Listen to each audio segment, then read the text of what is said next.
இந்து மதத்தை பற்றிய வரலாறே கூட இன்னும் பல பேருக்கு தெரியல. என்ன நினைச்சிட்டு இருக்கிறாங்க, இந்து மதம்னு சொன்னாலேயே அது இப்போ வெளியில் காட்டப்படுகிற ஒரு வழிபாட்டு முறை இருக்குல்ல, அதுதான் அப்படின்னு நினைச்சிட்டு இருக்கிறாங்க.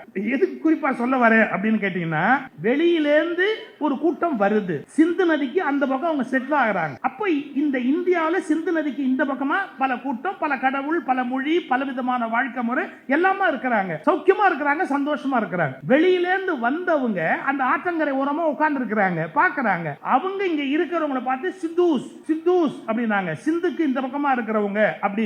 வெளியிலேருந்து வந்த அவங்க தான் முதல்ல சிந்தூஸ்ங்கிற வார்த்தையை பயன்படுத்தினாங்க. அப்புறம் கொஞ்ச நாள் கழிச்சு அவங்க உள்ள வந்தாங்க. நம்ம தான் எல்லாரையும் உள்ள விட்டு பழக்கப்பட்ட ஆளாச்சு, நம்ம உள்ள விட்டோம். நீங்க இப்பவும் புரிஞ்சுக்கிறதுனா ஒரே ஒரு குறிப்பு மட்டும் சொல்லிட்டு போறேன். தமிழர்களுடைய வழக்கம் கல்லறையிலே உடம்பை புதைக்கிற வழக்கம். ஆனா வெளியிலிருந்து வந்தவர்கள் வழக்கம் எரிக்கிற வழக்கம். ஏன் தெரியுமா? தமிழனுக்கு நிலம் சொந்த நிலம், அதனால புதைச்சான். நிலம் இல்லாதவன் வேற வழி இல்லை, எரிச்சான். சார், நாடோடியா யாத்திரை வரவனுக்கு ஏது சார் நிலம்? நாடோடியா யாத்திரை வர்றவங்களுக்கு ஏது நிலம்? அதனால இறந்து போயிட்டா அப்படியே எரிச்சு ஆத்தங்கல்ல அப்படியே விட்டு போயிடுவாங்க. இந்த அப்படி ஆத்துல விட்டுட்டு போற அநாதத்தனத்தை புனிதமா பேசுகிற பழக்கம் இன்னைக்கு வளர்ந்து போச்சு. நிலம் இல்லப்பா உங்களுக்கு, அதனால வேற வழி இல்லை, நீங்க எங்கேயோ எரிச்சிட்டு எங்கேயோ போட்டு போனீங்க. எங்களுக்கு வயக்காடு இருந்தது, அதனால எங்க வயல்ல புதைச்சோம், நாங்க உங்களை நினைச்சோம்.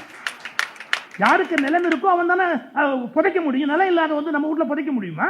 இந்த வரலாற்று உண்மைகள்லாம் மறைச்சிட்டு வெளியிலேருந்து வந்தவங்க கொஞ்சம் ஒரு காம்ப்ரமைஸ் பண்றேன். ஏன்னா உள்ள இருந்தவங்க சண்டை போட்டுக்கிட்டே இருந்தா, நீ சும்மார், நீ கொஞ்சம் சும்மார், நீ கொஞ்சம் சும்மார்.